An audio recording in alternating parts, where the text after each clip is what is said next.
This episode, the Handyman Pros take on pressure washers and pressure washing. In this episode, the Handyman Pros have a discussion about pressure washers and pressure washing, what you need to know, and what's really important.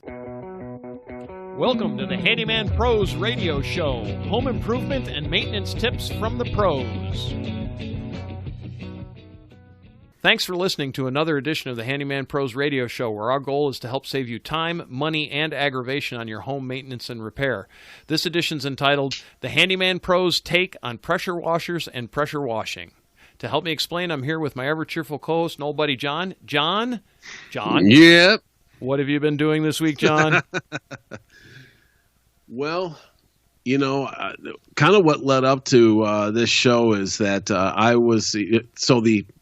the season's here, the weather's getting really nice, starting to get warm out, and I got my pressure washer out, and I've got an attachment for it, one of these things called a foam cannon, and I started to bleach down my house, which I do maybe twice a year, and it's so fast, so easy to do, and it works so well, as you know, right? You used with bleach and Dawn, and we talked about it on a show before. We've done a show, yeah. Yeah. But that kind of led into, hey, we can talk about pressure washers, right? Because I think you just bought one. You used to have a big one. I had a monster at one time. You had a monster. Yeah. That thing was something else. But anyways, I think that the just flows right into what we want to talk about here today. Yeah, as I say, this is in outside of Atlanta this time of year. It's pollen everywhere. Now, we're a little past pollen season, but folks, for those of you that don't live in Atlanta, Georgia, you kind of I don't know where else in the country it's like this. I've never been any place where it's like this, but there's yellow pine pollen. It's so thick that it turns your car color the wrong color. It turns your car yellow. I don't care what color car you're in. It's so thick you have to get it off, and it's just everywhere. Yeah, it's a mess. And so it happens all throughout the South. Throughout the South. It's just crazy. Anyway, so we decided it's time for that conversation on cleaning the exterior, aka pressure washers. So with that, I'm going to can I give a little background, John, on some of my pressure washing experiences? You may. So I, a long time ago, worked for a company that did, it's called jetting. And so what jetting is they actually take high pressure water and they run it down through sewer lines. And in that process, they use a super high pressure and high volume pump, just like it's basically a giant pressure washer pump. It happened to be attached to a 75 horsepower diesel motor, and they run these lines down. So I tended to learn a lot. We could hook hoses up to this thing, and if you put a zero tip on, I could cut concrete with this thing. So I know not everything, but I know a little bit about pressure washers and about pumps and stuff like that. So I wanted to lay that out there, along with the fact I did own a really nice, I wish I still had it, a really nice pressure washer that was a 13.5 horsepower one with a nice big pump on it. And anyway, so we thought we'd have this conversation. I just want to lay that out there so that you know that this isn't just coming from somebody that's never done this before or just has a homeowner take on it. That stuff was all commercial stuff, and it's not anything that anybody would ever really get a chance to use. I still kind of felt very privileged in some ways to actually use it. So anyway, John. And I will just add that let's put a little disclaimer in here. Because, when you deal with pressure washers, you have to be very careful. Very careful. They can be, it's not that they're dangerous, but they can they are dangerous. You can hurt yourself with them, and you can also do a lot of damage to your property. So safety first, as we like to say. Make sure you understand fully what you are looking at buying and or using. So read the instructions, right? I mean, I know that sounds crazy, but read the instructions. Right. All right. Johnny, where do we want to start this? Do we want to start this? Let's talk about equipment, right? Because it's all about the equipment. Let's talk about the equipment because I'm going to assume that from the perspective somebody doesn't have a pressure washer and you go down and you're, hey, now what do I do? How do I even start? There's so many we're always at these choices, right? How many choices do we have and what do I really need and da-da-da. So yeah, because just on the side, what you can do with these things, right? You can clean, you're cleaning concrete, you're cleaning bricks. What I do a lot is use it to foam up my house, in a very quick manner. I mean, there's all kinds of uses for these things. So with that, you have to understand what you really want to do with it, and then it kind of brings you then to, okay, which one do I want, right? Yeah. Which one best suits my needs? Right. So there's a couple of different variety. Well, there's a lot of different ones, but there's basically in two different categories when you go down to see them. There's the gas ones, the ones with the gasoline engines on them, and then there's electric ones. Right. Right. Yep. And I've had both. Me too. I've had electric. The electric ones are great for little tiny jobs. Yep. But you're gonna fight like crazy to get a big job done. Yes, you are. Just know that. But if you're just going to be the occasional homeowner that's just going to, clean bicycle tires and blast off some stuff on your, car rims and things like that, those things work great. They're probably, Larry, you can explain it, but they're probably half the power of the gas ones. They start right there about half as much. And the flow is not that much on them, but they have their place. They have their place, especially if you don't want to invest in another gasoline appliance that that you're going to be storing in your garage or your shed. Right. And that brings up the second part. So it's gas versus electric, and in most applications right now, there are electric ones. I mean, you can get electric pressure washers out on the commercial side that are powered with 220 and 420. That'll put out huge pressures. But this is not homeowner stuff. We're just talking about stuff that's readily available. So understand that. And we'll also talk about, when I talked earlier about these, a 75 horsepower diesel motor. This is not something that's readily available for people. So what we're going to talk about is kind of what you see in a big box store or what you can buy from a decent number of online places. So I wanted to kind of I wanted to talk a little bit. We did talk about electric versus gas. I want to talk about pressure and flow. And so these two things are not quite, I don't know if everybody really understands it. There's two basic philosophies in cleaning, and one is high pressure, which will actually blast things off, and then there's flow, which really washes things off, right? If that makes sense. Like if you take a garden hose and you just put it on something, you're getting a pretty high flow. It's like 6 gallons a minute, right? If you think about it, just an open hose. The minute you put the nozzle on it, you change it down to around 4 gallons a minute, and those clean with different effectivenesses, right? So now you take and run it through a pressure washer, and you choke it down even more, and you basically take the flow down to maybe 3.2 gallons per minute at, say, 3,200 psi. The two are actually inverse. The higher the pressure, the less water. So it kind of makes sense if you think about it. If you want to get up to 10,000 psi, you're going to push less than half a gallon a minute out. Now, nothing you buy personally is going to do 10,000 psi, because that'll cut through steel. But with that said, the average one that you're going to see out there in the marketplace is going to be in the anywhere from about 32 to 3,500 psi down and less than that. And at 3,500 psi, that's really a lot of pressure, but you still need some flow. So you have to have a certain amount of flow, right? Because you need to be able to wash that stuff away. Gas engines are going to be what provides the higher pressures and more flow versus electric. So we wanted to state that. And as John said, the electric ones are great for really small jobs. But if you're really going to do some cleaning, you're going to need something that's a little bit more pressure. And definitely look at the flow, though. You want to make sure you got a couple of gallons a minute washing through, right? Does that make sense? Yes, absolutely. Okay. So yeah, so those are the first two parameters. Do you go electric and gas? And almost everybody's probably going to need gas. If you're going to clean anything of any size, you're going to need gas. And then look at your pressures and your flows. My particular personal one is 3,200 psi at 2.6 gallons per minute, which is adequate for everything that I do. So yeah, and that's the same specs as the one that I have. I actually went out and looked at it yesterday, and it does a great job for around my house. Yeah, and as handymen, I don't pressure wash anybody's place because that's just something that I don't like to do, and I'm really not insured for it. Right. And for folks out there, you need to understand that when you hire people to do pressure washing, you better check their insurance. Okay. Yeah. And make sure because the rider covers pressure washing. Right. Because a bunch of kids in the back of a pickup can really screw up a driveway or blast holes through a stucco home, and it's easy to do. Or through wood. Or through wood, like on your deck, and just eat the cellulose right off of it. So you just have to be careful of that, and we'll talk about that. We'll talk about that. That was more. kind of another little disclaimer there. Yep. So Larry, tell us about some of the So now I've got a pressure washer. I've gone out.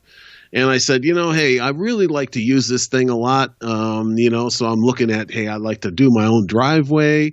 I like to do my own sidewalks, and those kind of things. So now I've chosen the one I wanted, and I got the right pressure and flow, something that's really going to keep up with me. So I'm not going to be there all day doing something, right? One of these tasks. Now, what do I look for? Because there's all kinds of different attachments for these things. There's a million attachments, yeah. So probably the first thing that everybody need it, right, is a wand. So there's that literally is a wand. It has a trigger handle. You pull the trigger, of course, the pressurized water comes out the other end, right? So when you're it's not that there's a lot of choices in wands, but I will say this: they make a lot of extensions for wands. So if you're going to do some cleaning like way up in the air, don't go up on the ladder. Just buy the extensions, right? Right. You can get like a 20-foot extension. I mean, it's long, and so when we talk about wands, most of them I think are about 4 feet, John, maybe 3 feet long. Somewhere around there. Yeah, and then, they're right in that length, and that does almost everything that you're going to need. Just make sure that it's a decent one. I like the quick connects on the ends, on both ends actually, and I like to have quick connect hoses as well. And the reason is that way if I hate having to move the actual pressure washer itself a lot, because now you need extra lengths of garden hose. You need extra length of garden hose, extra lengths of electric, and so forth and so on. I just buy extra lengths of pressurized hose and then use quick connects to customize my length, right? That's how I do it. It's half a dozen one way or the other, whatever you prefer. But that's another accessory is the hose, or hoses, I should say. You can buy one, you can buy two, you can buy as many as you need. So that's the first thing is the wands. Get a decent wand. Most of them come with a decent wand, so that's generally not a problem. There are accessories that include things like gutter cleaners. There are discs for cleaning large surfaces like driveways and all. There are what other accessories are there? I mean, there's everything. There's foam cannons that we've talked about that you stick it on the end of the wand and it draws chemical up out of a bucket, and you can spray it on the house and it doesn't affect the pump. There's what else is there? There's actually sewer cleaners on some of them. You can shoot it down a line and clean out your sewer lines. There's all kinds of things. Anything I'm missing, John? Is there anything I'm forgetting? No. I mean, that's generally I look at a couple different categories, and that is, if I'm going to clean a big surface like a driveway or an asphalt thing, you usually, we'll talk about some other things here in a second, but you're probably looking at something called a surface cleaner, right, which looks like a big round disc. You'll see guys using these, you drive around and you'll see guys using these things. A lot of times the big commercial ones have two handles on them and they got wheels, and they're hooked up to a commercial pressure washer. And these guys it's like, vacuuming your carpet, Right. And they're just going back and forth, and this thing's just spinning around down, and it's just cleaning as they go. So that is an accessory. That's generally you're going to find that just two things really, and you can talk about the different nozzle tips in a second here, and then the other thing is that there's what's that tip that you just bought, Larry? Oh, the turbo tips. Yeah. The turbo tips. Yep. So you can talk about that too. Right. But these, there's all kinds of attachments like Larry was just talking about. But once again, you match those things with the job you want to do. Yeah, and then it also matches to pressure and flow, which is why we started Right. with pressure and flow. Yep. And so yeah, let's talk tips a little bit. So the tip is the actual thing that creates the pressure in the water, right?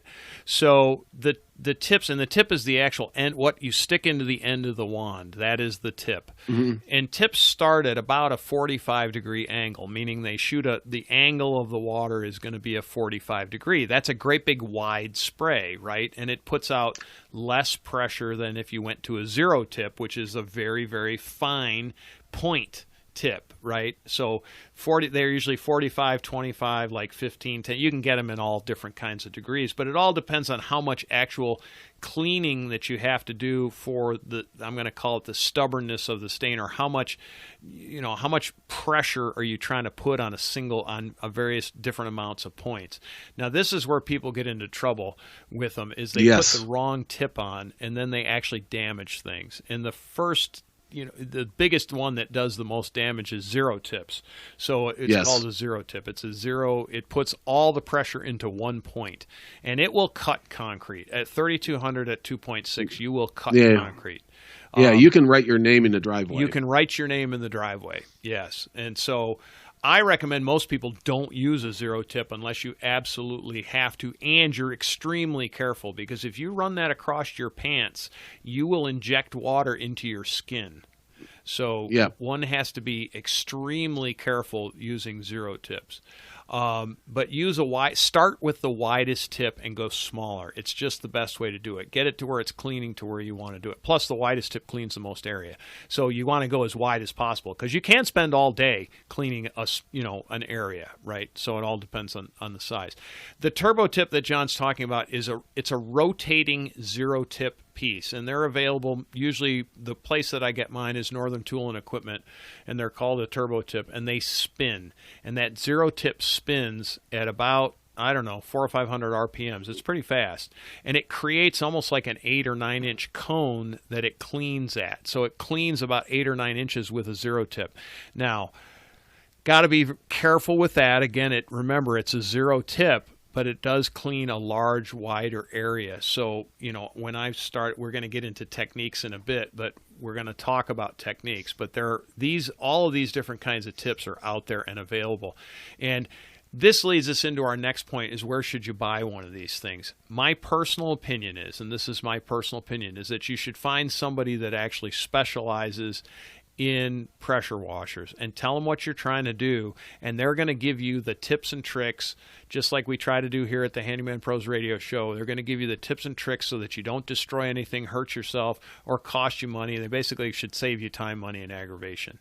There are plenty of local stores that'll do that, but there's also places, again, I already mentioned, Northern Tool and Equipment has a very, very extensive pressure washing section. They even have their own brand of pressure washers, and the people that sell it in their stores really know a lot about them in general, as a general rule of thumb. And go ask those people what you're doing and what you want to do, and they're going to give you recommendations. And that's just my take on it. If you're just doing some general cleaning, you can go to a big box store and buy a small one and not have any problems. So, let me just say it's and that's all great. That's really great advice. When you're doing this, I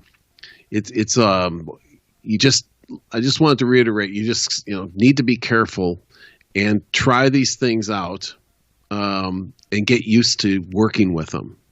Yes. I think that's one of the biggest things. It's almost like when you some chemicals that you spray in your stuff, like Scotchgard and things like that. It's like test in a hidden area. They'll say. Yeah. So it's like hey, you go find a place where you can get get your legs under you, if you will. Start to learn how to use these things, because if you just jump right in, you can really start to let's just put it on the table. You can really damage some things. You just don't want to do that. You can blow holes in things in a minute. I mean, not even a minute. You'll touch them, and they'll come. You'll start taking things apart, right? Right. I mean, right. So you just I was just gonna finish there and say just get used to how it works, and just you'll understand very quickly how strong these things are, And then after a few, after a few laps, you'll get the hang of it, and you'll know how far away to stand and that kind of thing. We'll talk about that in a second. But yeah, let's just get to techniques. Let's talk about when you're using one, right? Let's start with chemicals and applications. So number one, these pressure washers, how they actually work in the pumps themselves, they have some seals. They're generally ceramic or sometimes they're rubber seals inside the pumps themselves. Not a good idea to run chemicals through them, so don't run any bleach through them. Don't run anything like that because you'll eat them up and you'll kill your pressure washer straight away. Let me just pause you there that's a great point, because on many of these pressure washers, they have they have a soap container on them. Right. You can run some soap through them, but do not use any strong chemicals or bleach in that soap container. Anything that goes through that pump, just be aware that it's going to start to eat away at those seals, which Larry was just alluding to.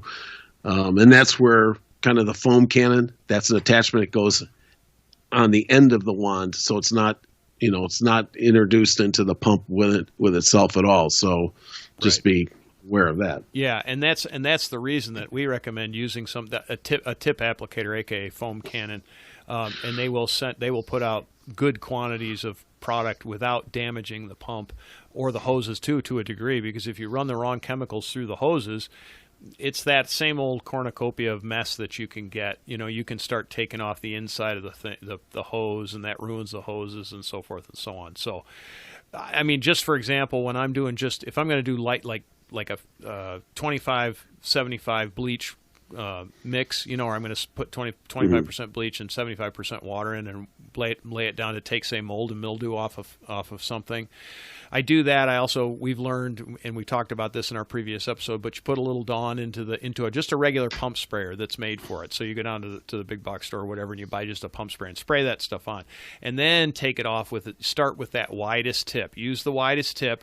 Move it in as you get in closer. It's either working or it's not. Then you go small. You can go smaller until you get to the result that you're looking for. And just swan it back and forth. And as John says, start in an area that you don't care about that much, because if you make a mistake, you're not, blowing a hole through something or eating something away. So that's my advice. And if you're using these, like when I was talking about that turbo tip, I always start with that turbo tip about 4 feet above the surface, and then I move in to find out to where it gets clean to where I want it. Because if you put that thing down on the bottom, you'll just start cutting stuff up and it'll rip it apart. And you really don't want to do that. Some of the other techniques, be really careful. Don't spray electrical outlets. Don't spray soffits where water can get up into the attic. Be careful around the windows, right? You think your windows are tight, spray them with a pressure washer and find out how much water comes in your house, right? Right. And underneath doors. And underneath doors, the same thing. We don't live in submarines. Yeah. We don't? Oh. Not one. Man, well, the Beatles said we did. Yeah, that's right. The yellow one, but oh my God, are we old? Anyway.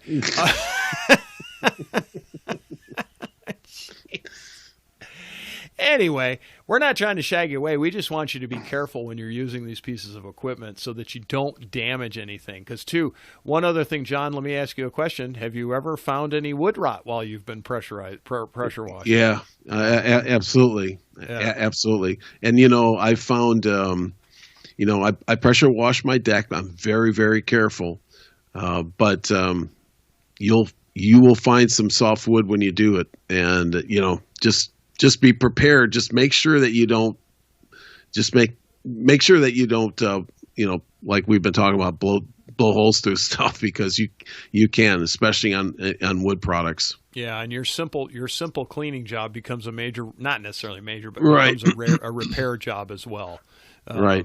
And so, just and be patient with it. Just take your time. I'm going to say one other thing too. Be really observant. Pay attention to where that tip is and what's happening at the surface where you're cleaning. Because guess what? If you start blowing wood away, maybe you should pull the nozzle up. Take it right. off the surface. Right. Just don't keep going. Right. And we've talked a lot about being safe here.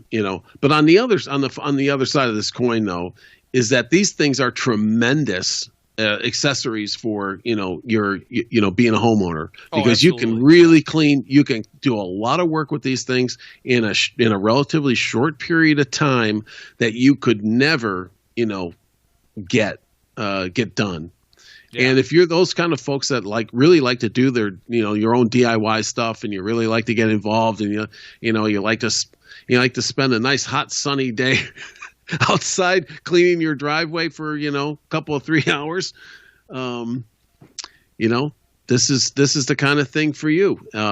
Instead of getting the kids down the street doing it, and by the time you get done doing it, you paid for the pressure washer. Right. So, awesome. Anything else on pressure washing, John? No, like I was talking to you before, the show. This is not an exhaustive list of pressure washers and accessories and things like that, but more kind of tuned for most of us out there that are homeowners, and we do this kind of pressure washing. That we're not in the business, and we do light pressure washing and things like that, but they are tremendous. I honestly couldn't live without one. Again, it's one of those things I think we talked about before where, that thing's always going to be here, Right. And I've already gone through one pump on mine. It's very easy to replace. I bought it off of like Amazon or something. And boy, I love that the thing, difference actually. in the world. Oh, it is. It's one of those got to have tools. So I was out the other day. I was out pressure washing the boat, actually, right? Because got to clean the boat too. Here in the South, folks, if you're not aware, we get this thing called mildew and mold, and it grows everywhere all the time. And I don't care how clean you keep something, it still grows. But anyway, I'm out pressure washing the boat, and sure enough, what comes flying down in the sky but the freaking spaceship comes flying down. And what do they do? Johnny, they come out. What do they want? Hey, buddy, would you clean mine? I was like, ugh. You believe it? I said, pull that thing over. You mean clean mine? He was obviously referring to the spaceship, or where are we going with this? Oh my God, Johnny, we're not supposed to go there with the show. I'm out. Folks, if you enjoy the Handyman Pros Radio Show, please tell all your friends and neighbors. We'll keep it clean most of the time. We really do appreciate it. If you have any questions, comments, or concerns, that's questions@handymanprosradioshow.com, or leave us a message on our Facebook group @Handyman Pros. And we will see you next week on the Handyman Pros Radio Show.